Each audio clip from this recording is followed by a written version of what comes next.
and exchange views on key regional issues and build consensus on matters of mutual interest and provide policy directions on ASEAN community building efforts. The opening ceremony of the 42nd ASEAN Summit will be held in the morning of 10 May. Following the plenary session, a series of interfaces among ASEAN leaders and representatives and/or delegates of relevant ASEAN bodies are scheduled on the same day. The ASEAN leaders will hold interfaces with the following: the ASEAN Interparliamentary Assembly, or the AIPA, the ASEAN Youth Representatives, ASEAN Business Advisory Council, or ASEAN BAC, High-Level Task Force on the ASEAN Community Post-2025 Vision. Following the leaders' decision on the application of Timor-Leste for ASEAN's membership at the 40th and 41st ASEAN Summits in 2022, the ASEAN leaders are expected to adopt a roadmap on Timor-Leste's full membership in ASEAN at the 42nd ASEAN Summit. The Prime Minister of Timor-Leste, Tar Matan Ruak, is expected to attend the 42nd ASEAN Summit as an observer for the first time. The President will also take part in the 15th Brunei, Darussalam, Indonesia, Malaysia, Philippines East Asian Growth Area, or BIMP-IAGA Summit, which will be convened on the 11th of May 2023. The BIMP-IAGA Summit will be chaired by Prime Minister Anwar Ibrahim of Malaysia. And here, during this meeting, the President will discuss developments under BIMP-IAGA Vision 2025 towards promoting economic development, strengthening connectivity, and the sustainable management of natural resources in the sub-region. Expected after the meeting are some 16 outcome documents which are being targeted to be issued, adopted, or noted during the meeting. That concludes the overview of these two meetings. Okay. Asik Nayan, would you like to add something?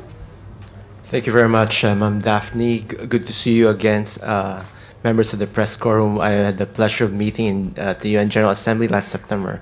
Good afternoon. Thank you for this opportunity. Thank you, Spokesperson Ambassador Dasa, for the overview. This is the fourth time Indonesia has assumed responsibility as chair of ASEAN, having been the ASEAN chair in 1976, 2003, and 2011.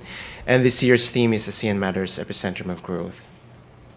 The President is expected to assert the importance of demonstrating ASEAN's centrality in the region amidst geopolitical rivalries and advancing the Philippines' priorities in ASEAN through regional and multilateral cooperation in areas such as long-term food and energy security, efforts towards economic recovery, combating transnational crimes, upgrading of technical and vocational education and training, adopting climate and disaster resilient technologies, and transitioning to renewable and alternative energy technologies, and the protection of migrant workers, among others.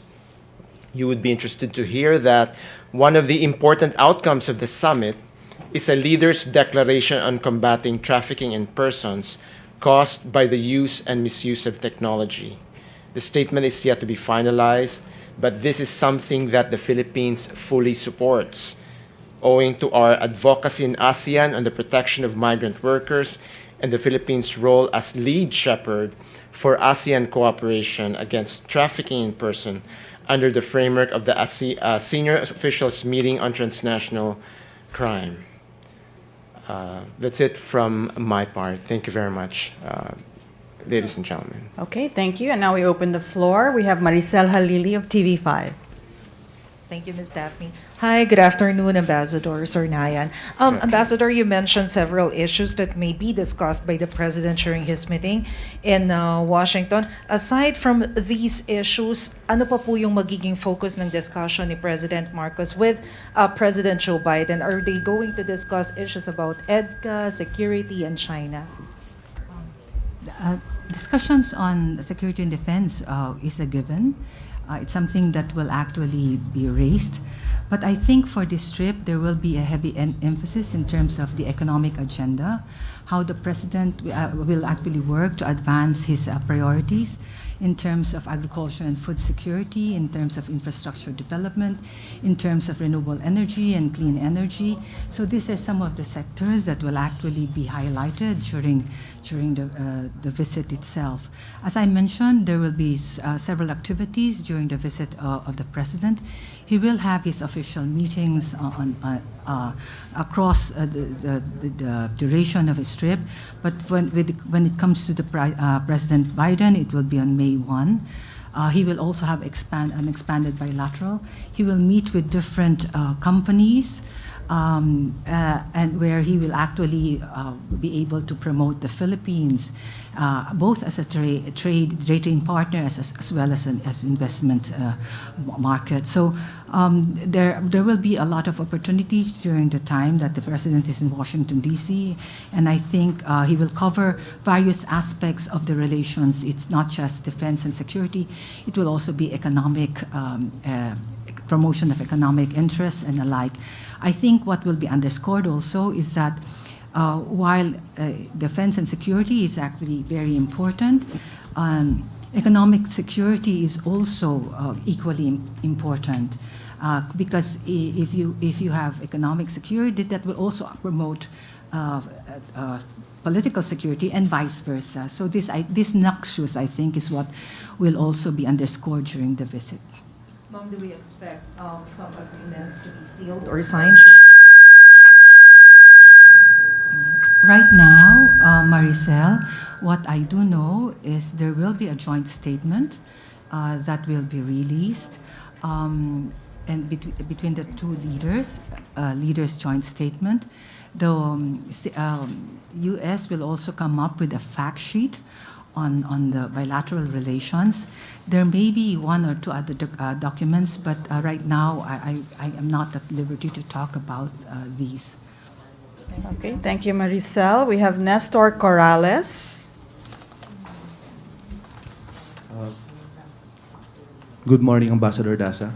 As a military ally of the United States, what commitment will President Marcos ask U.S. President Joe Biden in the face of China's persistent encroachment in Philippine waters and harassment of Philippine troops? Because just this Sunday, a Chinese Coast Guard ship blocked a Philippine patrol vessel, causing a frightening near collision of Philippine Coast Guard's BRP Malapascua with the Chinese ship near Ayungin Shoal. So what particular commitment will the President ask his counterpart during their meeting?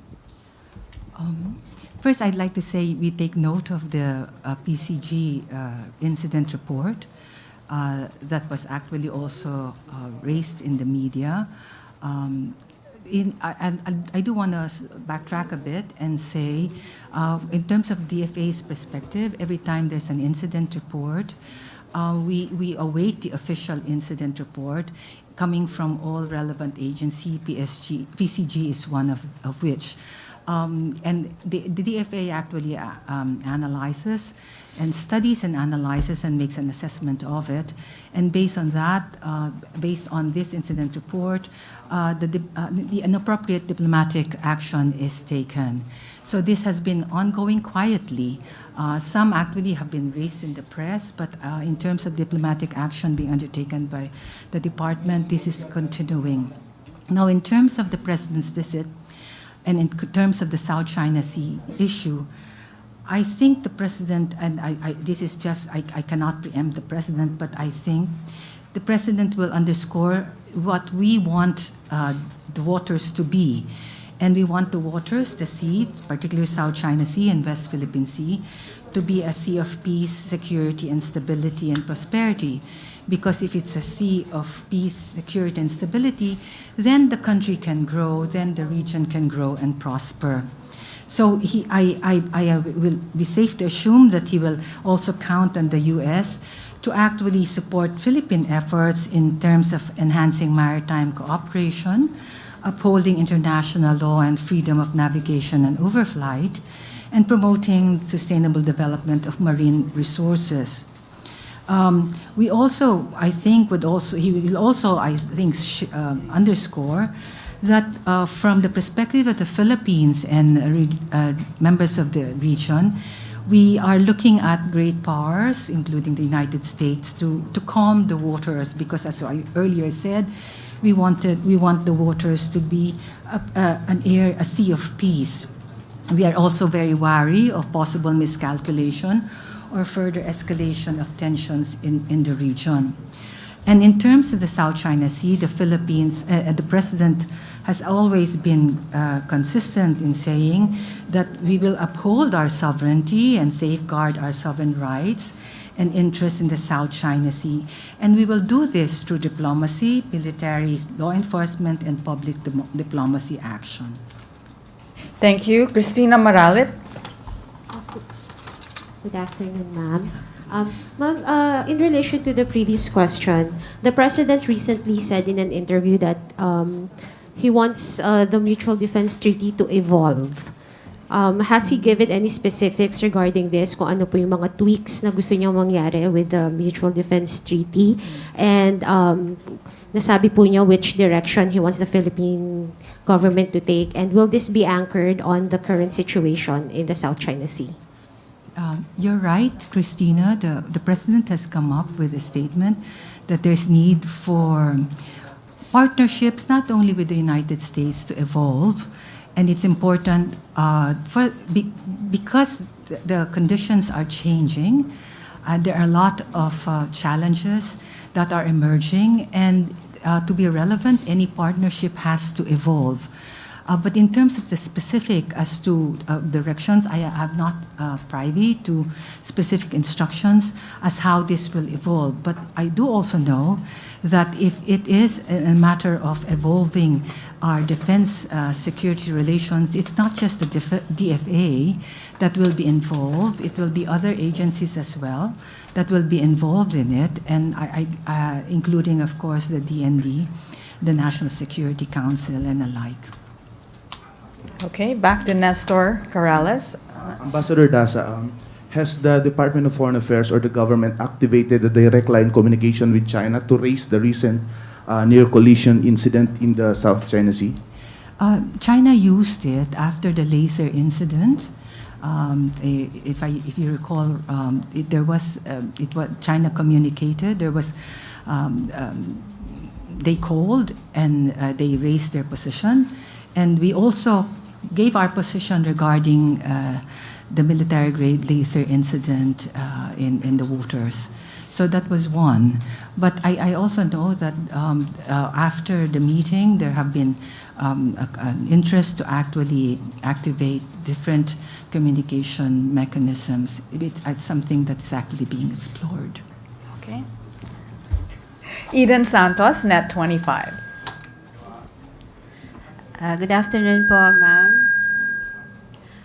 Aside from yung mga issue ng military, defense, security, isa po sa mas inaabangan ng ating mga kababayan ay kung ano po yung maaasahan ng mga Pilipino sa mga trips na ito ni Pangulong Ferdinand Marcos Jr. Like sa investment, are we expecting po ng mas maraming malalagdaang deal sa US and even sa Indonesia? Alam naman natin na laging nakatutok ang pansin ng ating mga kababayan, especially mga kritiko ng administrasyon, dito sa mga biyahe pong ito, foreign trips ng ating Pangulo.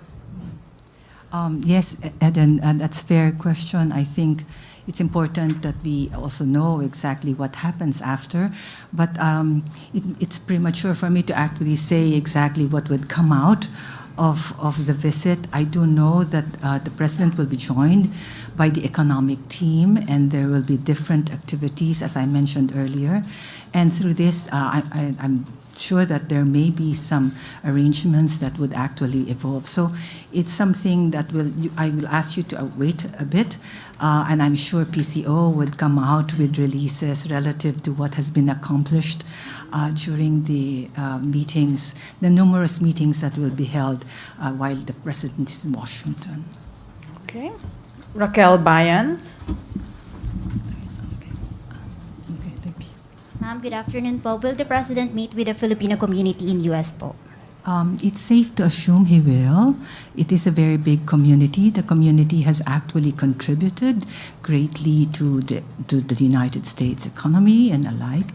So it is safe to assume that he will be meeting with the community, which he has been doing actually in all his trips. It's like a template in terms of the trip, the meeting with the community which the president enjoys actually is one of the things that's actually always included in the trip schedule allowing. Do we have data po how many Filipinos are there in US po? Or There- DC alone, ma'am? For DC, allow me to check if I can have it, but it's 4 million that we have in terms of statistics. Let me get this right. As of June 2020, the U.S. is the top destination in terms of overseas Filipinos. The number of Filipinos living in the U.S. is estimated at 4.21 million, making Filipinos the third largest Asian group in the country. A number of Americans of Filipino descent also hold public office in the U.S. And among the top states with the largest concentration of Filipinos or Filipino Americans are California, which has about 1.6 million, Hawaii, which has roughly 372,000, Texas, which has about 202,000, Washington, which has about 190,000. I'm rounding it off, no? And Nevada, which is about 174,000. Okay. Ma'am, sorry po, who are the cabinet officials po that will going to accompany the president to US? The final list always comes closer to the date of the trip. So, but it's also safe to assume that because the relations between the U.S. and the Philippines is multifarious, and it covers a lot of areas, he would bring with him, of course, the Secretary of Foreign Affairs, our Secretary of Foreign Affairs, the Secretary of DND, most likely National Security Council, members of the economic team, and because of certain aspects, maybe the Secretary of Justice. And so the final list, though, is something that will be released in due course. And because he's also meeting with the business community, it's safe to also assume that he will have some businessmen who may join him in the trip. Okay.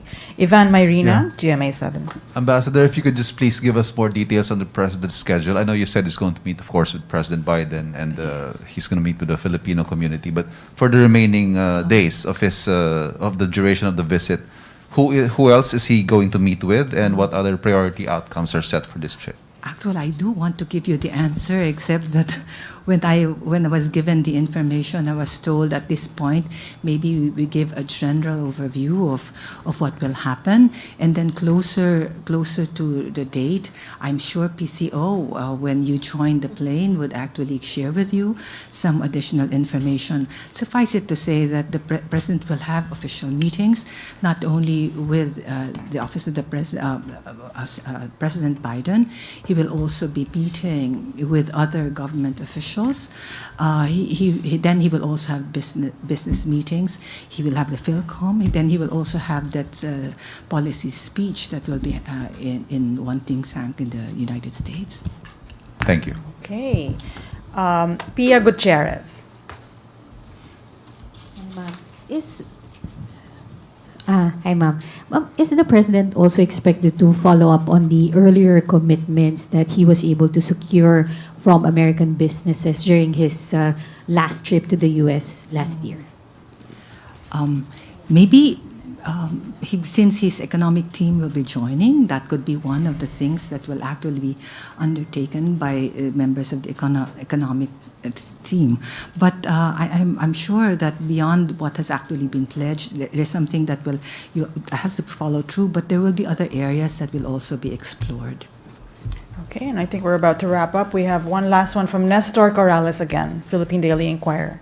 Ambassador Daza, is the president already aware of the recent incident in the South China Sea, and what are his directives to concerned government agencies? I think the directive has always been constant that we'll have to promote Philippine interests And if there are intrusions, if there are illegal actions that are undertaken in our waters, that we do the necessary action. And from our perspective, that would mean appropriate diplomatic actions, whether it be in terms of the issuance of note per vals, or if necessary, a clarification or a meeting with concerned parties. Okay, thank you very much. Thank you, Ambassador Data and ASEC Nayan, for the briefing about President Marcos Jr.'s upcoming meetings in the U.S. and the 40th ASEAN Summit. And thank you very much, Malacanang Press Corps. We will be back shortly for another press briefing on the situation of the Filipinos from Sudan. Thank you. Good afternoon. Thank you.